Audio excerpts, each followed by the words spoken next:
Hello, this is Terry with Blade Outdoors and welcome to another video. As a matter of fact, welcome to the first of a series of videos that I'm going to make on my camper van, my Class B camper van. That is actually a Winnebago Solis 59P is the model they call it. And it's based on a Dodge Ram ProMaster 2500 chassis. So in these videos, I'm going to be doing a few things. I'm going to be showing you things that break and how I repair them. I'm going to be showing you enhancements, and I'll probably be showing you some type of testing that you don't really find on other YouTube videos that I look for. And I'm not going to sugarcoat anything. I'm going to show you the good, the bad, and the ugly. The first ugly, I guess you could call it, was that I had a broken T valve, I should say a broken T connector in my water control unit in the back of my Class B van, and I had to replace it. The unit itself, faceplate here, comes as one model from Winnebago, and to change the valves or either the connections to the water pipes going throughout the van, you have to order this faceplate, and it takes 2 weeks to get it. It costs $400 and something to get it. And I checked with the local RV place that does Winnebago repairs, and I have to go on a list for 2 weeks to get it fixed. So I went ahead, took this system apart, replaced that T connector, and got it working myself. So I wish I would have recorded that, but I didn't.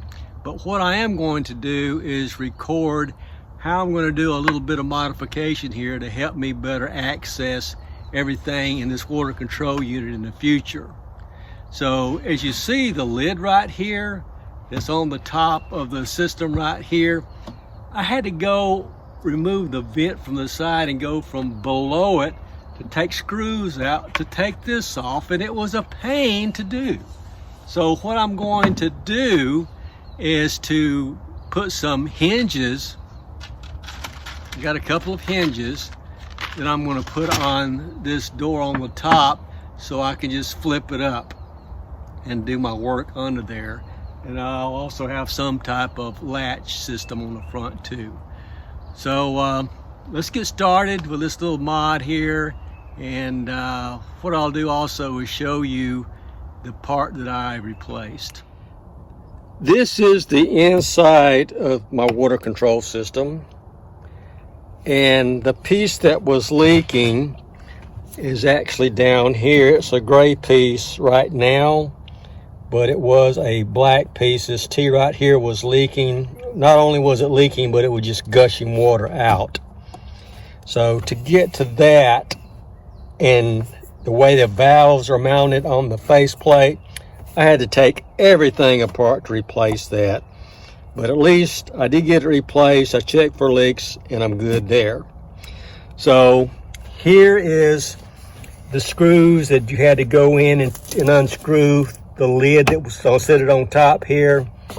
So which is kind of ridiculous. Why would you make something as complicated as this that's going to break sooner or later, and then close it in a box where you have to go take the vent off the side? And here's the vent right here. I had to take the vent off the side, go in and unscrew those screws here to get the top off. What a ridiculous design. So what I'm going to do is I've got my lid. It's going to sit on this just like it was when it was made. And instead of doing that, I'm going to put some hinges in the back so it will just flip up. So let's get busy with that. So the first thing I'm going to do is to take these wooden blocks off for support. And these wooden blocks fit on the side wall back here, so I'm going to put actually 2 screws in there so that it won't come, it won't move back and forth. And of course, the way they did that, they used some countersunk braided nails, I'm sorry, that they put those in. So I got to carefully pry this off. Get this off and mount them to the wall.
Alrighty, so that's going to be it for this video. I've got my water control system box more secured, and it's easy to access the internal components, the hoses, the connectors, the valves, everything easy to access.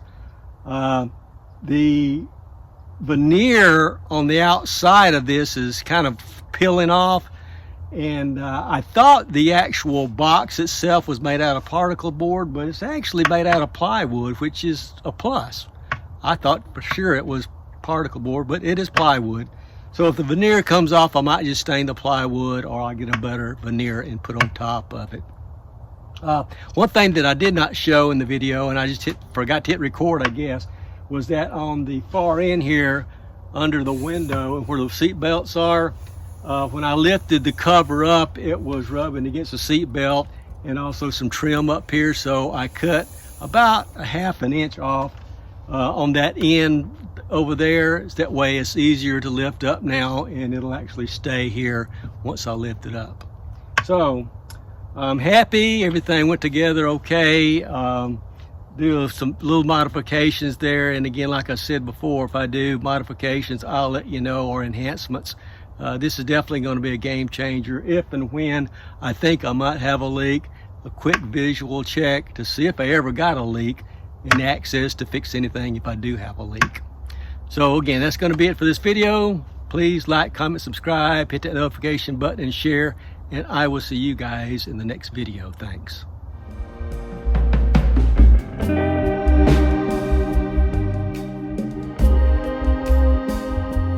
That's going to be it for this video. I've got my water control box and things.